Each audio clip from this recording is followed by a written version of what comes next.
I'm Ryan, Craigie, Lil Craigie, like Lil Wayne, however you want to say it. I'm Kevin Berger, and, well, I mean, I would like to say I have a cool nickname or two, but I don't know if it's exactly appropriate, but you know what? I'm going to say it anyway. That's Bird Daddy for you, ladies and gentlemen. That's my Snapchat name. That's at me on Instagram. Oh! So, if y'all want to hear a story about that, well, we can get to that later, unless we want to do it now. It's some good stuff. You guys got to be in studio and see the black guy. We're going to end on that because we're going to have a couple stories. It's going to be a fun show. Lots to talk about. The Hall of Fame making their announcements for the NFL. NFL Hall of Fame. Obviously, we had the Super Bowl. And also, we had some NBA action. That's actually where we're going to start today, guys and gals of the internet. We are going to start today with a little bit of NBA action. And we are going to start with LeBron James as follows. National televised game for us this season. We got to play good ball, and we get our butts kicked every game we play on national television. So lots of words. As a group, collectively, did you guys try tonight? We came in with a game plan. We didn't execute it. You talked about trust over there. Does it go beyond reps, or is that just comes with the game? Just want to be better. You have an opportunity when you do your job. You do it as to the highest of your ability, and you live with those results. And we don't do that every night. That's LeBron after his thrashing. And guys, and Ryan said it perfectly. Thrashing. Shut up, LeBron. We don't want to hear you anymore. Guys, to put it in perspective, Ryan said it perfectly and a little bit more politely than I would have described it. But if anyone didn't watch, I believe it was Friday night, Ryan? It was Friday night. It was Friday night. Friday night, yeah. That the Cavs, not only they didn't get worked, they looked like they didn't even belong on the same court as Houston. And I don't know what it is at this point, because you could say, oh, well, they're still trying to feel each other out. They've had almost half the season now to feel each other out and try to play with each other. And we could talk about that for another show. came out bad, guys. Remember the title is Mopes. Remember, you got to remember that. But censorship. You know what I'm saying? It used to be, even like last year, when they took LeBron off the court, you still had Kyrie, you still had Kevin Love. They didn't look as crisp. Now, with him on the court, it is baffling. And I don't know if that just proves how good Houston is. Because, I mean, Ryan, let's be honest. Houston looks dangerous. Oh, yeah. They look dangerous. It's more like Houston, we have a problem, but in a good way. Exactly. Everybody else in the league is saying that we got a problem, because I will fall on my sword and I will say I was wrong. I was wrong. About the CP3 going over to the Rockets? I, honest to God, thought that they were going to be worse with Chris Paul on the team. Really? Because I thought they gave up too many pieces for a guy who's 30-something years old, and in more than one city, on more than one team, has been said to be an awful person to play with. An awful person to play with. Someone who doesn't take accountability for his own mistakes, but will freely call out anybody else for their flaws. And maybe this has come to show that Chris Paul has started to realize that his time as being the guy in the last 2 minutes is over, because you know who is the beard. And go on. I'm sure you're going to bring it up. He has come back with a vengeance. Triple-double again. It's mind-boggling how I didn't think he could play any better than he did last year. And he's making last year's James Harden seem like a chump. Right. I don't know. Maybe it's just me. Oh, Houston's no joke. No. Okay. We kind of dived in we were going to kind of give it to LeBron and the Cavs. That's why we dove into this segment. And that's me.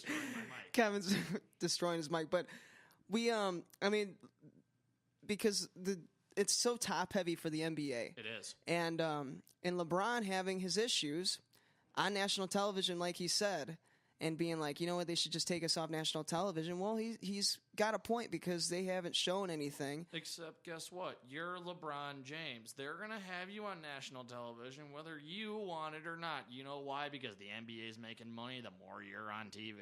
Right. Well, the more we're seeing it now, though, since he's getting these hardcore losses against good teams, Yep. They're not at the top of the food chain anymore. No, they're not. And that's what this story is about. And that brings up the question, who is in the East? Mm-hmm. Because some people would say Toronto. Well, guess what happens when Toronto gets in the playoffs? They don't win. What happens when the Wizards get in the playoffs? They don't win. They can't get past the first. They can't get past the first round. So and it irritates me because this is actually going to bring us into the football segment of the show. Mm-hmm. Joel Embiid said in the aftermath of the Super Bowl that the 76ers, quote, that we're next. Philadelphia, that we're going to be next. And Ryan, I talked to you about this before the show, and I tweeted back at Joel Embiid. Anyone who wants to follow me on Twitter, you can follow me at SS4L Swag85. Hey, don't judge me for the swag. It was made my sophomore year of high school, okay? Hey, Swaggy Pete. Go on. I said, play a full season and maybe win a playoff series, and then we'll talk about you being next. Because I'm sorry, Joel Embiid, for all intents and purposes, do you know how much you've done in the NBA? As much as I have. Zero. Nada. Zip. Zilch. Kevin Berger 1, Joel Embiid 0. And honestly, that's not, me trying to talk bad, because guess what? I know how good of a player he is. He's skilled. He's bulked up more since, he's had like his 50 surgeries, so all he's had time to do is work out. So the guy's had a fantastic season this season. I want to see if he can do it for a full season. And then we're going to see if the 76ers are ready for playoff basketball. I'm just more concerned if he's actually going to get a date with Rihanna. He deserves it, But he says he's moved on. I can't really do his accent, so I'm not going to make a fool out of myself here. Yeah, we'll see about that. But trust the process over in Philly, okay?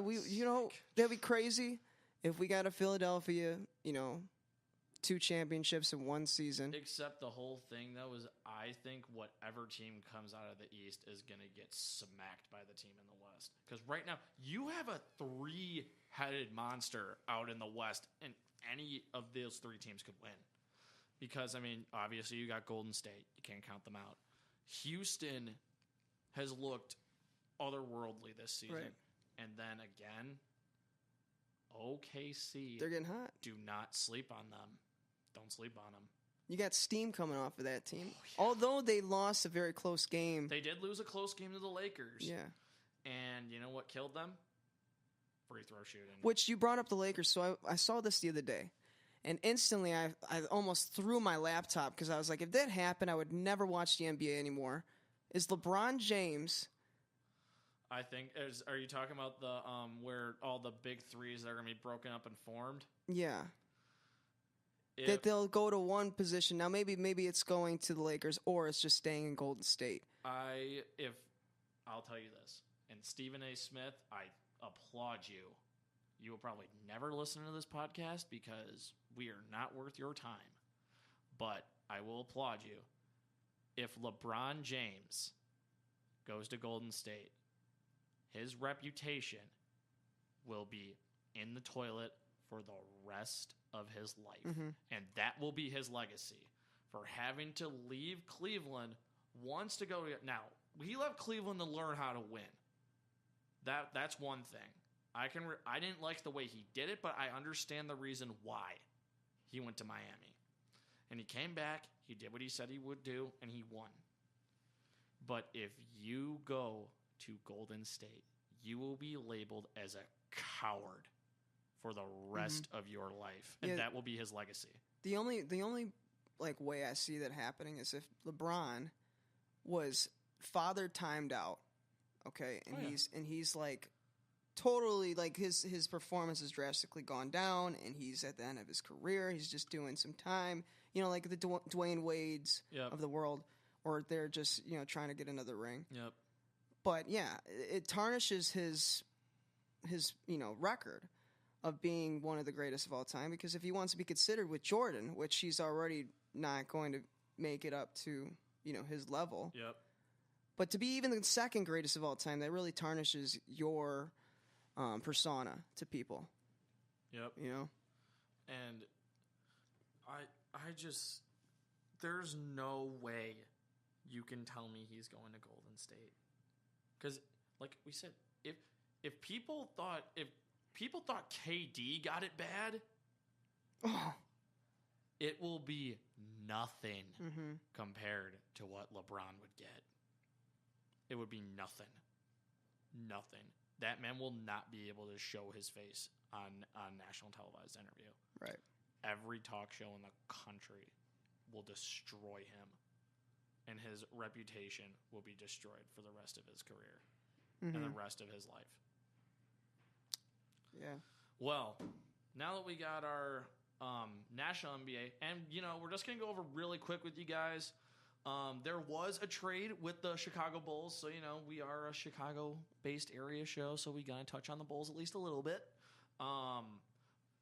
Nikola Mirotic was traded to the Pelicans this past week, with trading for Omer Sheik, Tony Allen, and Jameer Nelson, and also a first-round pick from the New Orleans Pelicans.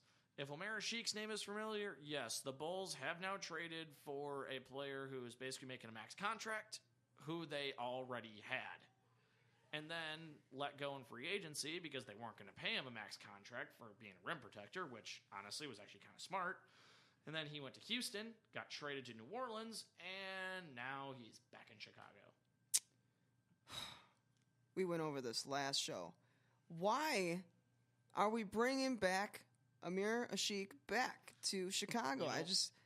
Because the Pelicans wanted to get rid of his salary, and I guarantee you that was probably one of the only ways they were going to give up that pick. But Ryan, all hope is not lost, because Mirotic's contract, I believe it's only a $3.5 million buyout for next season. And they can buy out his contract, because next year is going to be the last year of his deal. I mean, we knew that Nikolai wasn't going to be part of the future of the Bulls, so I see that. I like how they got a first-round pick, regardless if it's later in the draft selections. You got another pick. You got another pick out of it. You need bodies, and you need bodies. So I do like that aspect of how they made that trade. But again, I just don't get why Amir Sheik's back in Chicago. I mean, they did get Clamp God, though. Chicago's own Tony Allen. Yes? No? I'm just kidding. My sense of humor is just on an all-time low with the Chicago Bulls. I'm just kidding. Tony Allen's old as hell. Yeah, it's hard for me to get excited about what's going on in Chicago. But again, we are in the rebuild process, so it could be worse. We could be the Brooklyn Nets. Or we could be the Cleveland Browns. God bless those souls. They have to deal with that. God bless them. Bless. Father, Son, Holy Spirit, amen. Okay, so everyone, now that we are pretty much done with the Bulls talk, in case you also do want to know, Jermaine Grant and Robin Lopez have also been put on the trade block as well. So we'll see how that goes. I assume they're maybe going to be able to get a second-round pick for one of those guys, but we shall see in the future, and we'll go over more of that later. Jump ball, and it's incomplete. Yep. And Brock was there. And time runs out.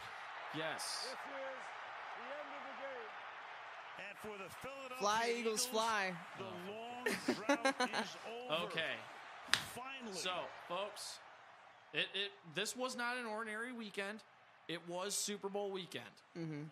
And we did see a fantastic game last night between two teams that, let's be honest, they deserve to be there. The score last night's game, 41-33. Fantastic game. Honestly, Michael Wilbon said it on Twitter last night. It was 2:21, one timeout left. Brady's down by 4. This is made for him. But, hey, I'll give it to Philadelphia. And I said on this show last week that, hey, I thought the Patriots would win. I'll be honest, I thought they would win. Thought they'd find a way to win. The Eagles outplayed the Patriots last night. They did. And I have no shame with saying that I picked the incorrect team. And for that, well, actually, I really don't know. It sounded better in my head. So, Ryan, why don't you talk about what you saw? We keep getting spoiled with the Super Bowl these last couple of years. So, I was pleased to watch the game yesterday on Sunday. Game. Close game. Very good game. Close game.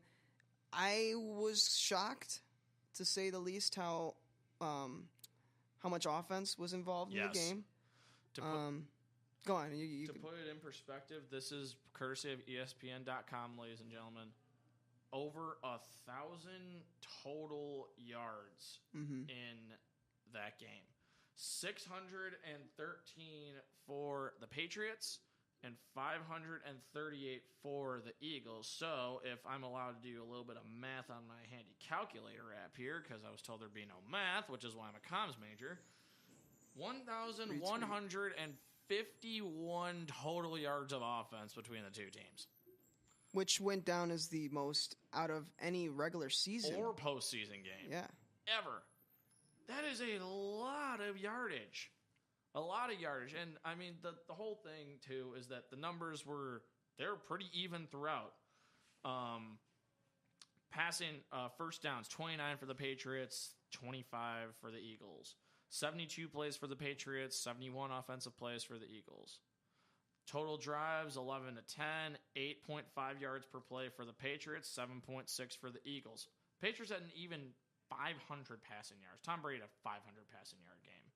Nick Foles, 374. Tom Brady averaged 10 yards a throw. And Brian, honestly, it was the defense. It was a game of the defenses, and the Eagles' defense stepped up when they had to. Mm-hmm. Yeah, they really did, especially at the end of the game when you saw who was it that took the ball out of his hands. Was that what is the defensive end's name? Was it Connor Barwin that forced his way back there? I think he forced the ball out.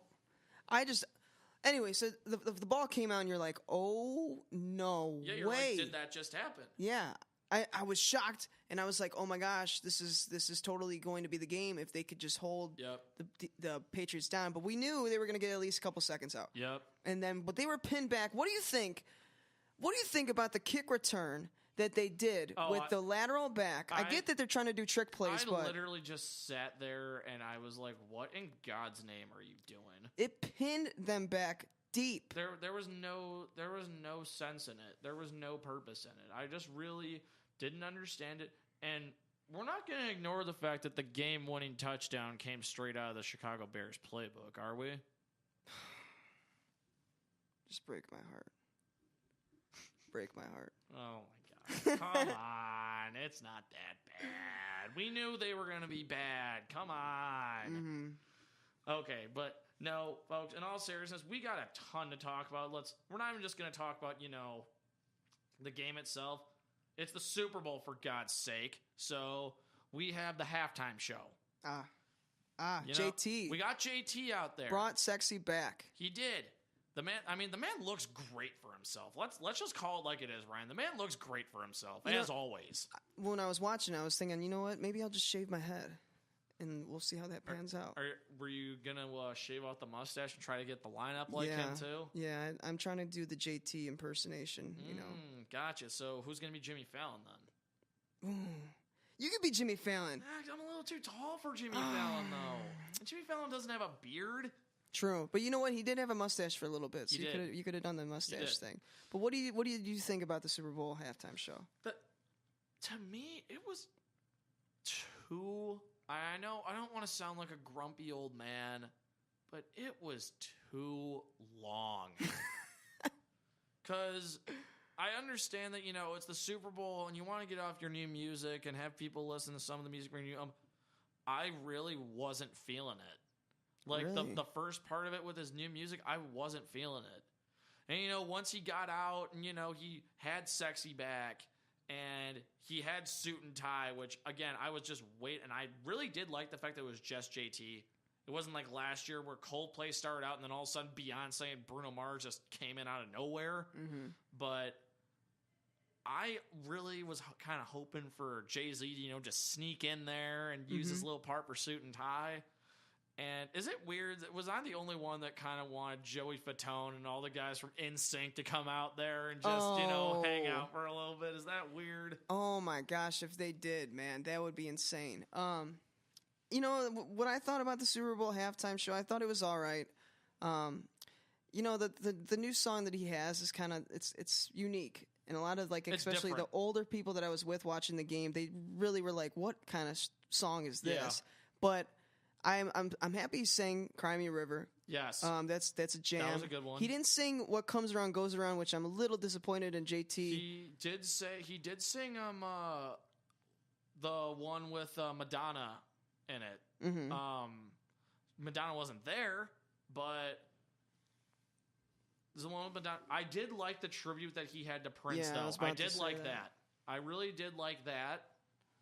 And then other than that, I mean, like, that's why the whole thing was just, it was weird to start out with because it was a song I didn't know. And then he wasn't even out in the stadium at first. He was in looked like a lounge area. And I don't know, the thing that was kind of weird to me is that when he's going up those stairs, all those girls are there. I'm like, okay, if this definitely doesn't say staged, I don't know what is. And you know what ruined the whole thing for me? Yeah, bring it up. I know you're going to say. Was that kid What is happening? with the phone, but JT's right next to you. Justin Timberlake is right there. Put the phone down. Yeah.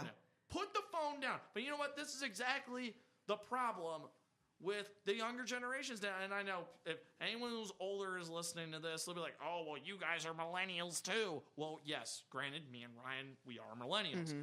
But guess what? I remember a time when we didn't have internet access on cell phones. Or do you know what happens when you did access the internet? Guess what? Your parents were getting a fat phone bill.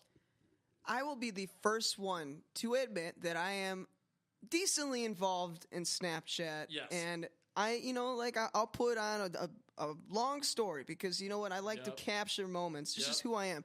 But he captured the moment, but he's just on his phone. Then he was just standing there. JT's right there, dude. And like, okay, I get you're taking selfies and stuff like that, but you're ruining the moment. Everybody's watching you. There's millions of people at home watching you. Billions. And everybody just, their first impression was like, that's the generation we have to look forward to. He wasn't even like excited. It didn't even look like he was. It looked like he was taking a selfie more for the fact that it was almost like his duty, like it was his job. That the person who's doing the Super Bowl halftime show, I don't really care who the heck he is because I've never listened to any of his music or I never knew him back in his heyday. I'm just going to take a selfie with him because that's what everyone in this entire stadium is going to expect me to do. Right. And then after he takes the selfie, he's literally just like sitting there like, well, what do I do now? What do I do now? Like, bro. Oh my God. It was like the total bruh moment because you had that kid. It was awful. Not doing anything now. I love that JT did like go up in the stands or whatever because that's a ballsy move. You're around people that you don't know. Exactly. You know, and you're larger than life. I liked when he did that. I love the tribute that he gave the Prince. We really got to just like give a round of applause for JT to do that. I loved what they did with the lights outside the stadium in the city as well. Mm-hmm. That was really, really nice. And I mean, let's call it for what it is. Prince is a legend. Well, he's saying, you know, like we're not trying to be biased or anything, but the Super Bowl that the Chicago Bears were in, you can argue that's the greatest halftime show ever. Yes. They even have a documentary of, you guys should go check it out, on ESPN about how they structured the entire stage that he was on, and it was raining. It was the first Super Bowl to rain, and he was in these 12-inch heels because he's a short guy. And he sang Purple Rain. And he sang Purple Rain in the stadium, but like he was on this like glass stage. Yep. And they were terrified that he was going to fall or anything because he's got those heels on, mind you, and he's got an electric guitar. And if you guys don't know, electricity with water. Water and electricity don't really work out so well. Right. So he did a terrific halftime show, and God rest, for him. Do you know who else's halftime show I liked that was a couple years ago was Katy Perry. Yeah, Katy liked Perry's it. was nice too. When she came out with that on that like lion, the big lion thing, and that was the troll the of the tiger. that was the troll of the week for about 3 weeks because I remember a tweet that said that is the closest any lion will ever get to being in the Super Bowl. Oh, Detroit, next door neighbors. Hey, you know what? The Vikings just won, so you got to. I mean, wow, the Vikings have a future, so we. I wanted to talk about them real quick. So, guys, and then let's move to the aftermath. And anyone who actually does follow me on Twitter, you saw me a little bit. Well, let's just call it. It was a little bit. I was a little bit pissed off because these videos. I'm sure everybody has seen them by now. Ryan, you've probably seen your fair share. I've definitely seen my fair share. Yeah, I'll give my 2 cents. You go first. What in God's name is wrong with you people of Philadelphia? Your team won, but that's great. That's the first time you've won a Super Bowl. That is fantastic. But the fact that you think that celebrating a victory means that you can loot, you can break into people's businesses, you can flip cars, you can destroy cars, pull down lampposts and street signs, and set things on fire is inexcusable. It is inexcusable. It is ignorant. It is stupid.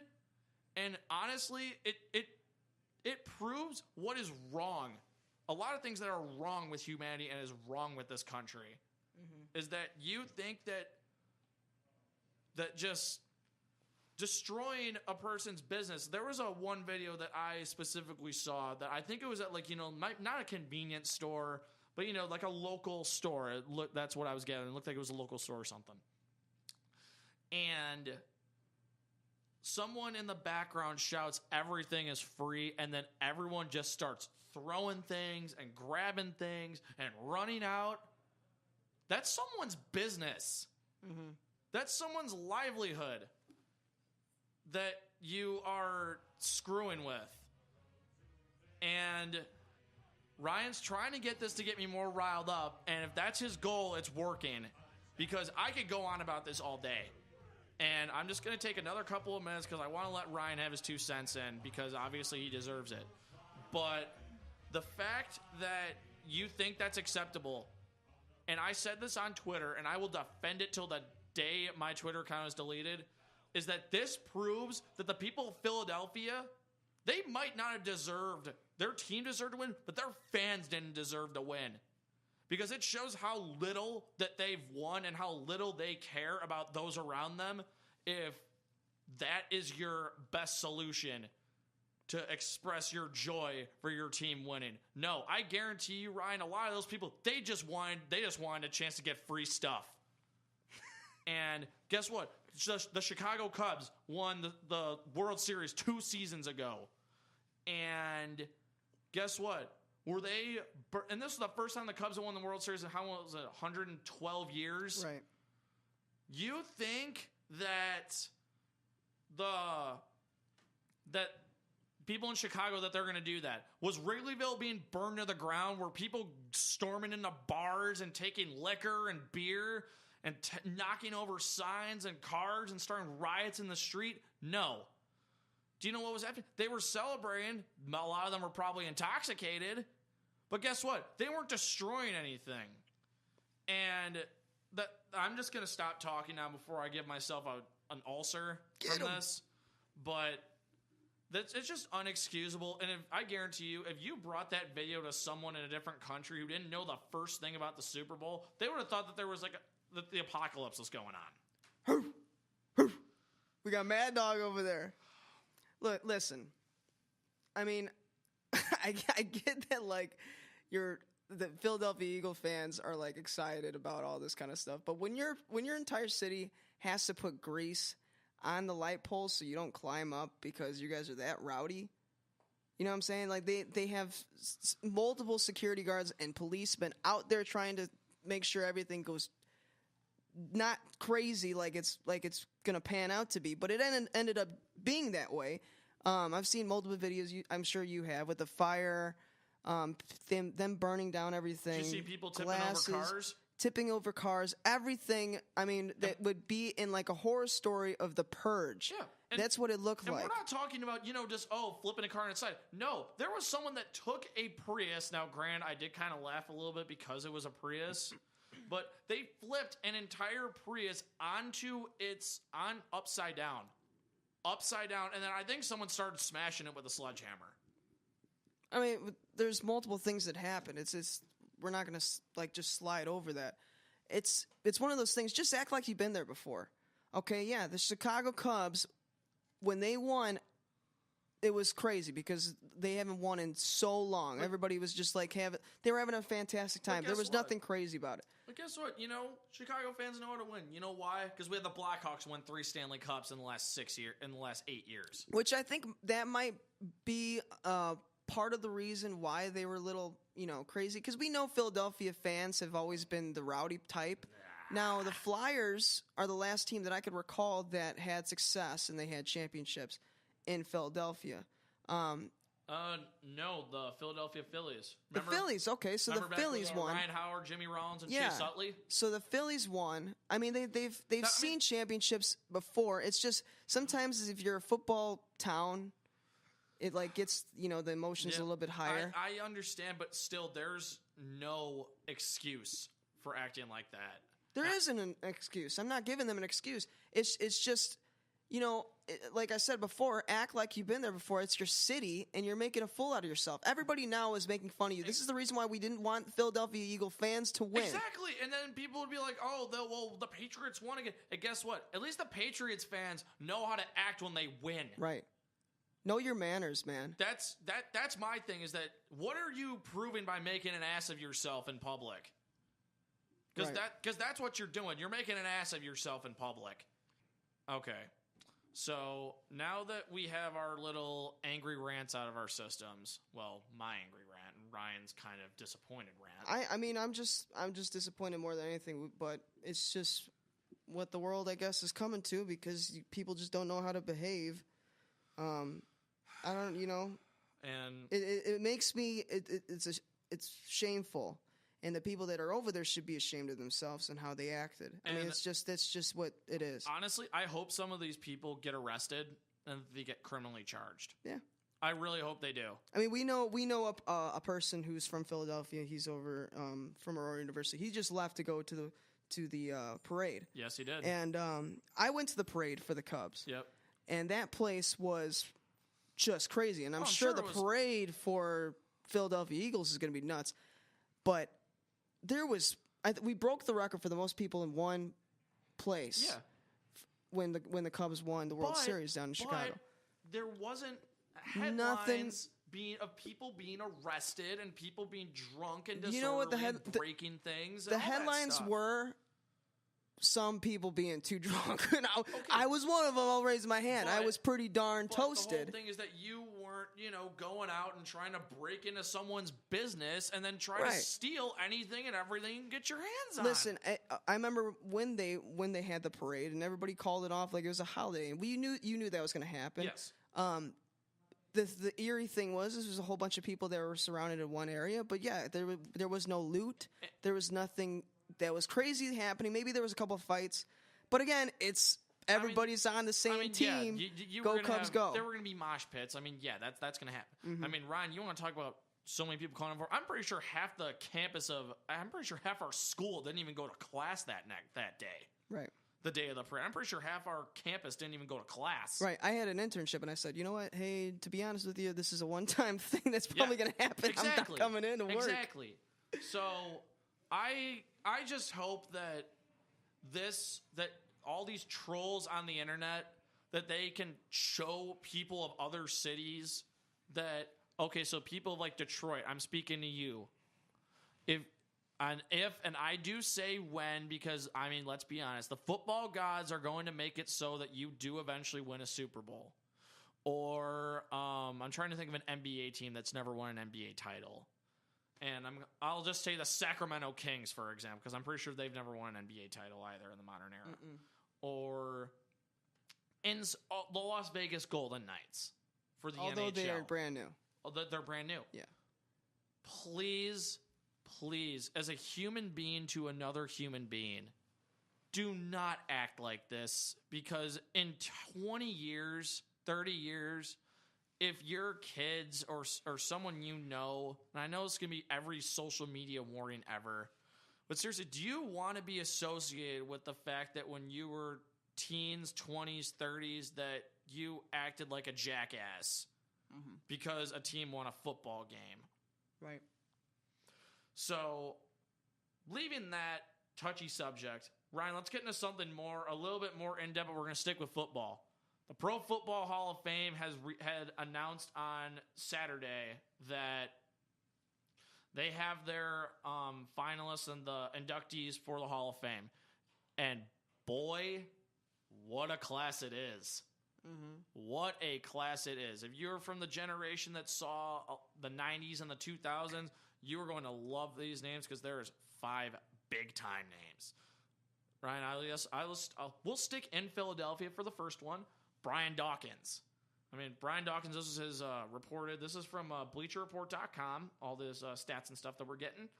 He was a 16-year career, 9-time Pro Bowler. He played 13 seasons with the Eagles. 9-time Pro Bowler, 4-time first-team All-Pro, over 1,000 tackles, 26 sacks, 37 interceptions from the safety spot, 224 games played. Played in a Super Bowl with the Eagles when they lost to the Patriots and Tom Brady way back when you had Donovan McNabb and Brian Westbrook. So you had Brian Dawkins.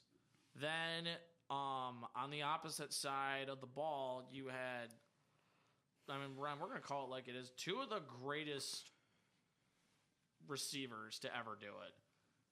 And and the 2 best guys of their generation. Do you want to talk about either of them at all? Terrell Owens and Randy Moss. Okay, so Terrell Owens, one of my favorite wide receivers of all time, just because they love to hate me. Agreed. So get your popcorn ready. He finally got in. A lot of people said that he should have been in earlier because he should have been. He should have been a first ballot. Yeah, he mocked the Hall of Fame. Let's be honest, with that one game that he wore that Hall of Fame jacket, was that him or was that Chad Johnson? Or they both do that? I think they both did that. Oh, maybe they. Well, regardless, they just make things funny, and that was their game. Okay, so don't look at the stats first. Hate. Yeah, look at the stats first. Then you have Randy Moss, who is the greatest wide receiver next to Jerry Rice ever, and I would make a side by side comparison, and it would be really hard for me not to say Randy Moss, the greatest athlete to ever play the wide receiver position. He's a freak. The greatest, because you don't see guys that are 6'4", 6'5". Randy's a freak. And just outrun everybody. Yeah. That man, to put it in perspective, this guy could have played any sport in college that he wanted to. Guy had D1 offers to play basketball. Played with White Chocolate in high school. Jason Williams. Could have played D1 baseball. Instead, he played D2 football after, because anyone who hasn't seen the 30 for 30 on Randy Moss, please do yourself a favor. One of the watch best. it. And also tune into America's Games Missing Championships. Yep. Yeah, that was one of my favorite ones. Do yourself a favor and watch Randy, please. Because you will have a completely different perspective on Randy Moss as a human being. And you know what? We're going to talk about, since you mentioned stats, Ryan, let's go over the stats for these 2 all-time greats real quick. Randy Moss, this is his first year on the ballot. 14 seasons, Minnesota, Oakland, Patriots, Titans, and the 49ers. We're not going to talk about the Titans and the 49ers. We're going to talk about mostly the Vikings, Raiders, and Patriots. 6-time Pro Bowler, All-Pro first team 4 times, 1998 Offensive Rookie of the Year, played in the Super Bowl twice, never won, but 982 catches, 15,292 yards, 156 touchdowns, ranking 15th, 4th, and 2nd in their respective categories. Mm-hmm. And he had 1,000 yards receiving 10 times. And his best year in 2007, which was arguably, statistically, the greatest offense of all time, that 2007 Patriots team, the one that went 17-1 and lost to the Giants in the Super Bowl. 98 catches, 1,500 yards, 23 touchdowns. Dominance. Right. That is never, I don't think that's ever going to be seen video again. game stats, man. It is. It's Madden stats. And then we're going to move on to T.O. And T.O., statistically speaking, is arguably the second greatest receiver of all time. And then, Randy's up there too. Obviously, the number one, statistic-wise, is Jerry Rice. No one's ever going to debate that because he has all the stats. Mm-hmm. But T.O. in his third try, 15 seasons in the NFL. The Niners, the Eagles, the Cowboys, the Bills, and the Bengals. Third-round pick out of Chattanooga, Tennessee. Chattanooga. 6-time Pro Bowler, 5-time first-team All-Pro. 8th all-time in receptions with 1,078. Second in receiving yards, 15,934. Third in receiving touchdowns, 153. He had 1,000 yards 9 times. Double-digit touchdowns 8 times. And Terrell Owens is a player that I hold very special to my heart because, and if anyone hasn't seen A Football Life on Terrell Owens that was on NFL Network, do yourself a favor and watch that also. That's my team. But Terrell Owens, guess what?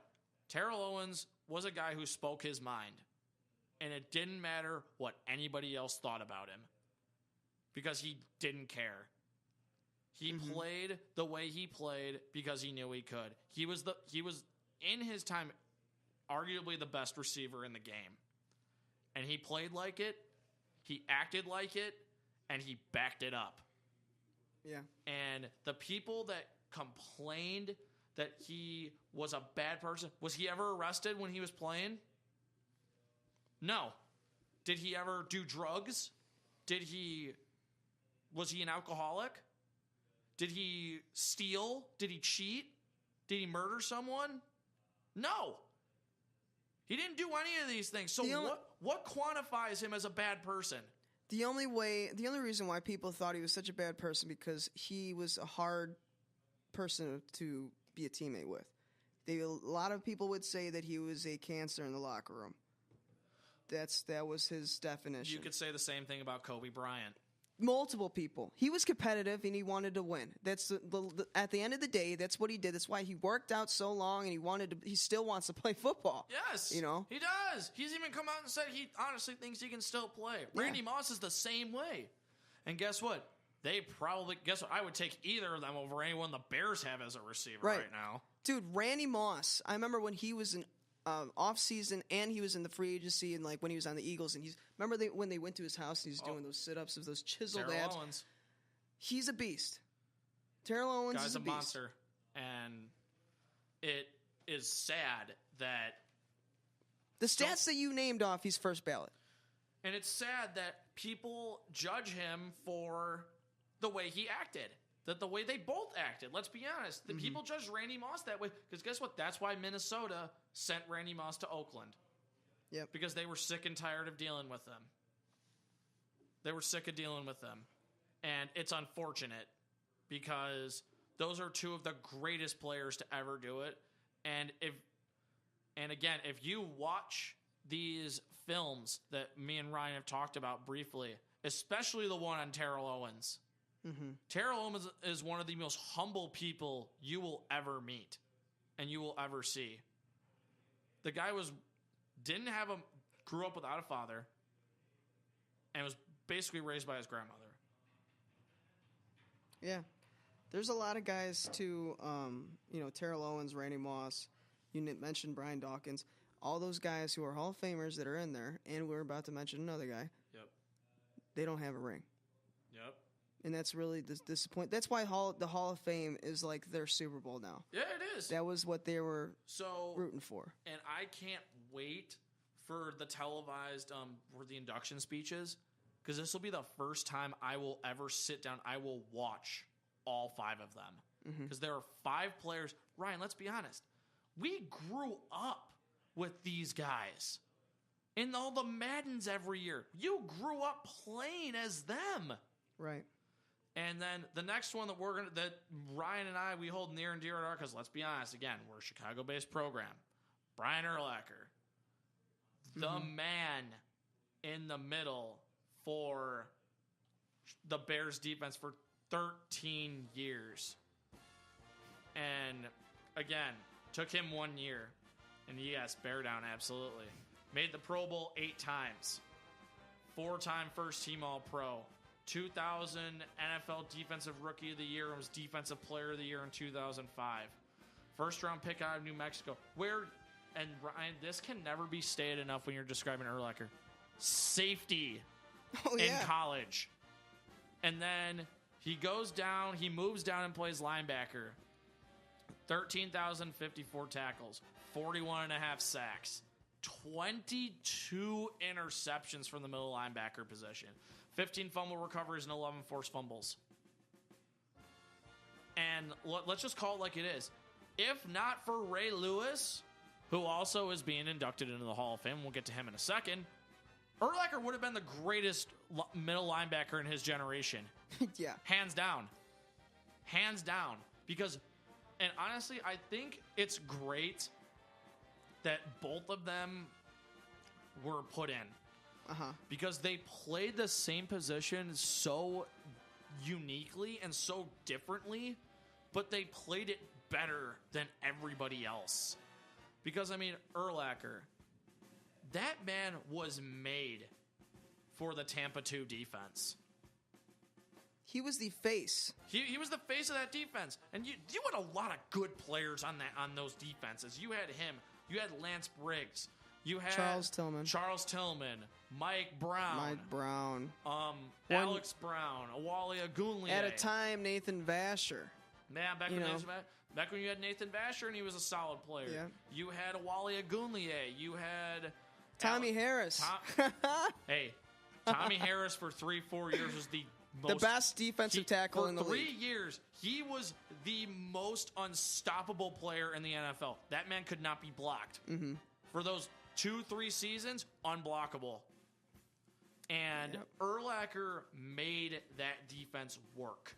He was the big brother. That's what Charles Tillman would say about him. He was the big brother of that team. Yes, he was. And whenever he screwed up, whenever anybody screwed up, they would know that Big Brother was in their face, but in a good way. He wasn't, he was a general out there. And for anyone who doesn't really know what the Tampa 2 defense is, basically it's a cover 2, except the middle linebacker drops into the deep part of the field, the deep middle of the field between the safeties. Which makes him a safety. Which basically makes him a safety, and that's the traditional weakness.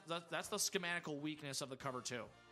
And that's why he got 22 interceptions off of it. Because he was that athletic, he was that skilled, and then guess what? He still came up, and again, over 1,300 tackles for his career. And Ryan, I don't know if you saw this, but Kevin Maue, a longtime center for the Detroit Lions, very good in his own right, came out and said that between the two of them, Urlacher was harder to play against, because he described Ray Lewis as Ray was always doing whatever he could to get to the ball, to find the ball and get to the ball. He described Urlacher as, so he said Ray would sometimes, he'd be more trying to avoid the block. Urlacher would run around you, run through you, run under you, run over you. Didn't matter. He did whatever was asked of him to do. And he did it better than just about everybody else. Right. And it was an honor and a privilege to watch him play his entire career as a Chicago Bear. Yeah. he deserved to play his whole career here. He did. And he was honestly, like we said before, he was one of the greatest, if not, top 5 linebackers of all time. I would put him down there. He epitomizes bear down, baby. He is a bear, and he would tackle you, swarm you. He would play he was just such a general out there. He took control of every game, and I remember when they went to the championship game against the Packers, and we had Jay Cutler hurt, and we had I forget who the backup was. Caleb Haney was in there, and there was almost no hope. But when Urlacher got that pick, right, and took it to the house, there was hope in that field. Yes, there was hope in the crowd. Yes, there was. That these guys were going to pass on. The only thing that's unfortunate is that I don't think his number is going to be retired because the Bears have already retired so many numbers. Oh, they'll find a way. They got to find a way. I think the NFL has actually said, told the Bears, you cannot retire any other numbers because they are not going to have enough numbers to field anybody. Well, I believe we do have the most Hall of Famers. They do. The Chicago Bears get another one. And it's Brian Urlacher. 000. Yep, it's Brian Urlacher, and he's well-deserved to be in there. Oh, he does. We can go on and on for the Chicago Bears and what this means for the city, because that's something that we could root for because our boy is finally in there. And now we need to get Charles Tillman in there because Peanut deserves him, Lance Briggs, too. I mean, we can go on and on for the list that we brought up. But for this sake, we're only going with guys that are they're being elected into the Hall of Fame. And the last one, I mean, he doesn't really need many introductions, but guys, it's Ray Lewis.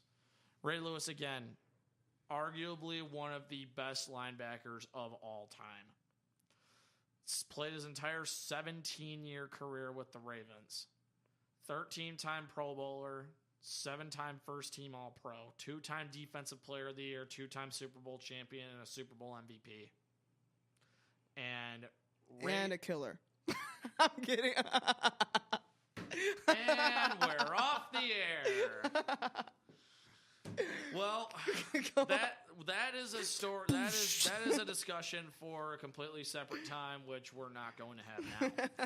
But I mean, Ryan, let's call it like it is.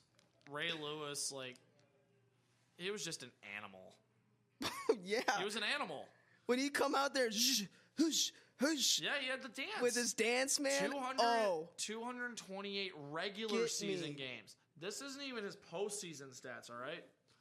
2,055 tackles, 41 and a half sacks, 31 picks, 20 fumble recoveries, and 19 forced fumbles. And, Ryan, I brought this up to you briefly as well, but this is from Pro Football Reference.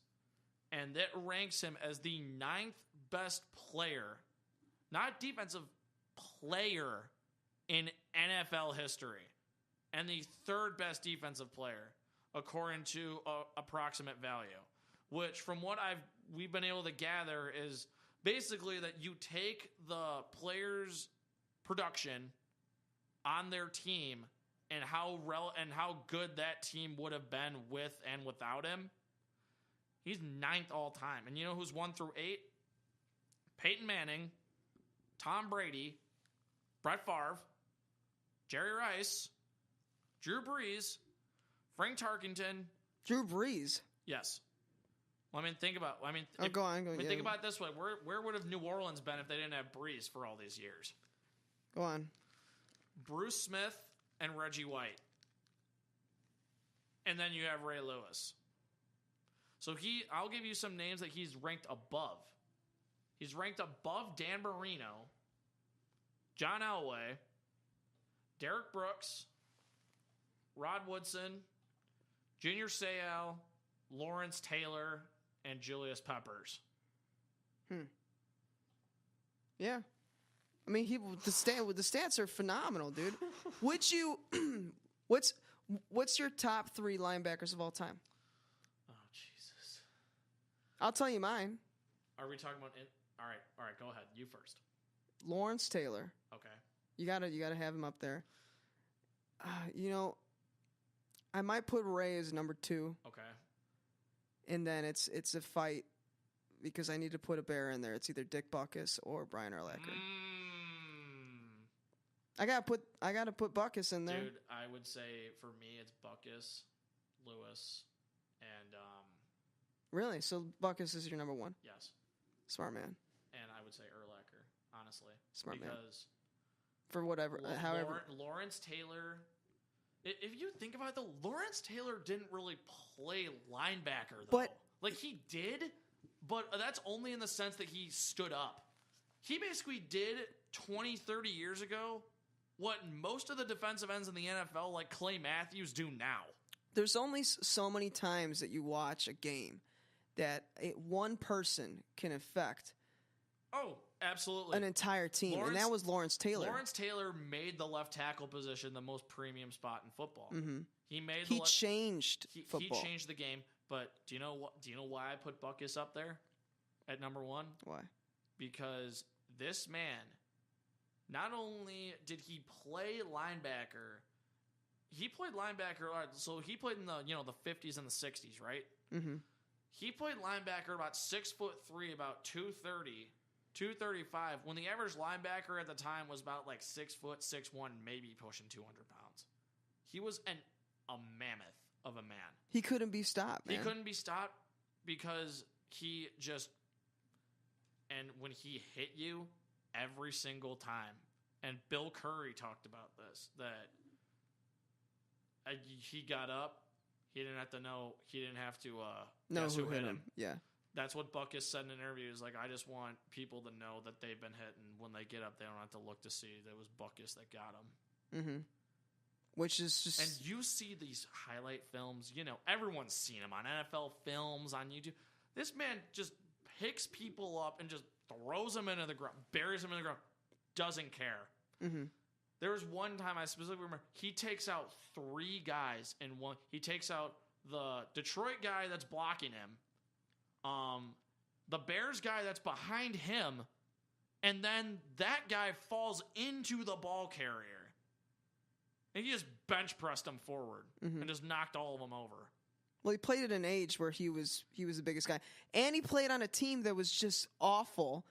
He was literally the face of Chicago until they got Sayers. No, him and Sayers were on the team at the same time. Yeah, like when Sayers... Wasn't it when Sayers was... Nope, they were on the team at the same exact time. Okay. Which is why... Was that at the end of Sayers' career? No, they were drafted in the same year. Oh, wow. Gale Sayers from Kansas, Dick Butkus from University... Kansas Comet, baby. Dick Butkus from U of I. The last good NFL player that U of I ever produced. I'm just kidding. We got Rashard Mendenhall. That was pretty good, too. But, anyway... Huh. So, well, I mean, we can go on.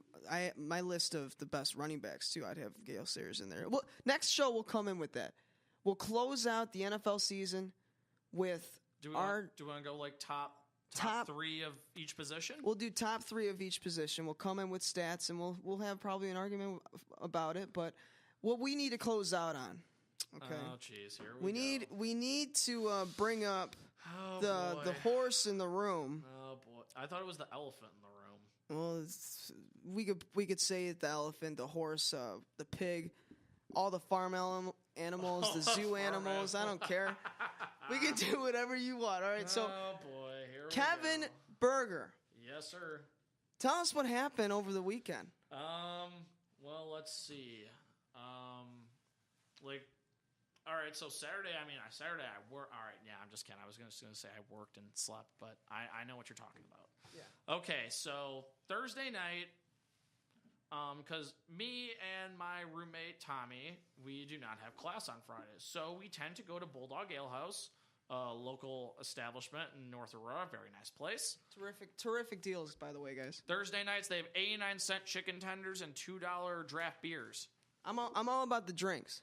Yes. I'm all about the drinks. And everyone, the chicken fingers really are fantastic. The chicken tenders are fantastic. Right. But, of course, you go for the beer. Mm-hmm.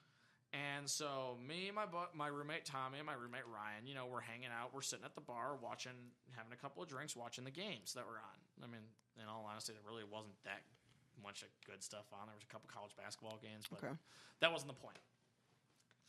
Point is, Out with the boys, and we got that. Was it Saturday night? It was Thursday night. Thursday night, okay. So we were sitting at the bar, and another man about our age, about in his early 20s, Okay. was at the bar with a young lady. And I assume they were on some kind of date or something like that because, they were both dressed decently enough. Here and we stuff go. like that. And, when you're sitting, 2 feet from someone, you can't really help but overhear their conversation, even if you don't really intend to. Right. So I could tell this man had a little bit, he might have had one too many. But, he wasn't being rowdy or anything like that. Like, he was generally being all right. And I'm like, okay, like, I assume she was pretty sober. Yeah. So I'm not going to worry about it. It's not my business. It's not my problem. And it sounds like, he's trying to get her to go back to his place or whatever, what have you. Right. And again, it's not my business.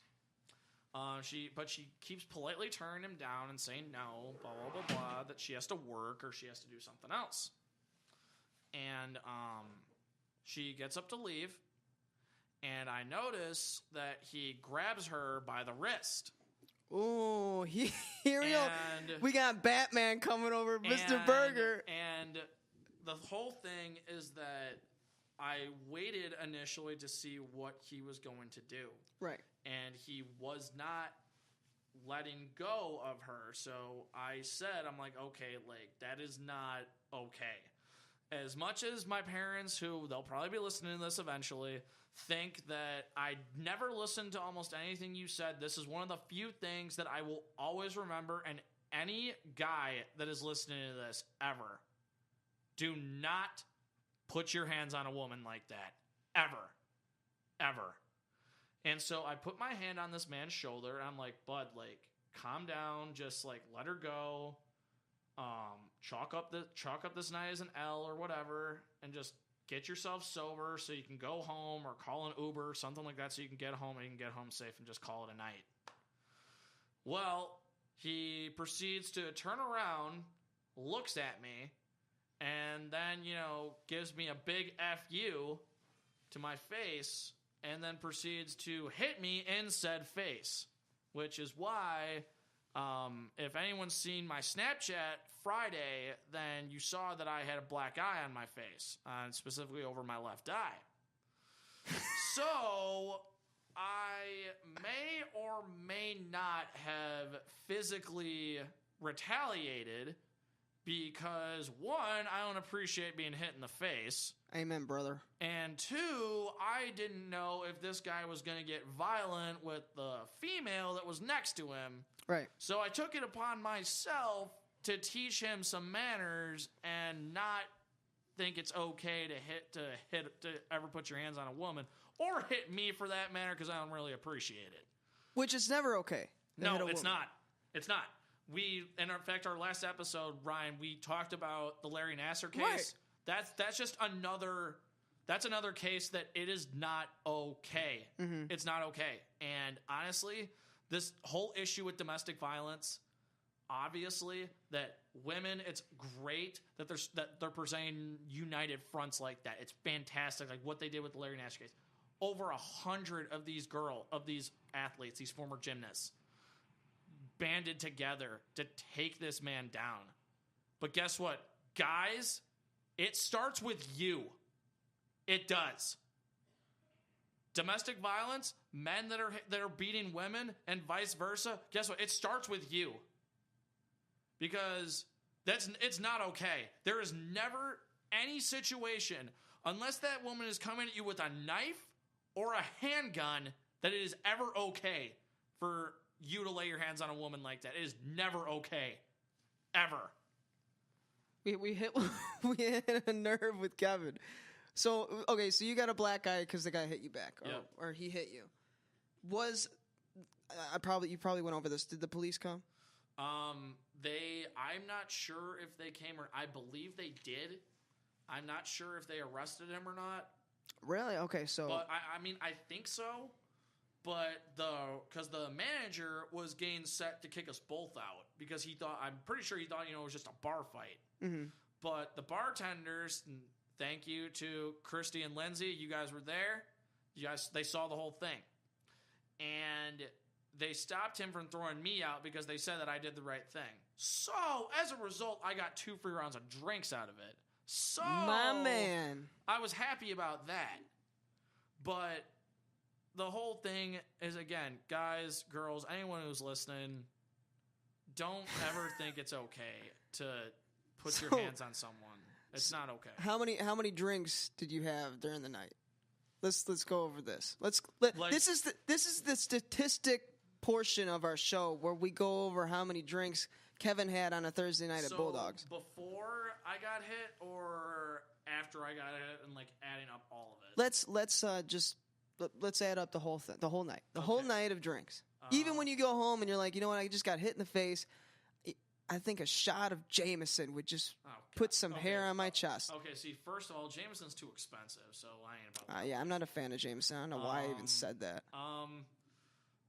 Total, throughout. All right, so at Bulldogs, I probably had about 5 or 6. I didn't drive. We got home safe.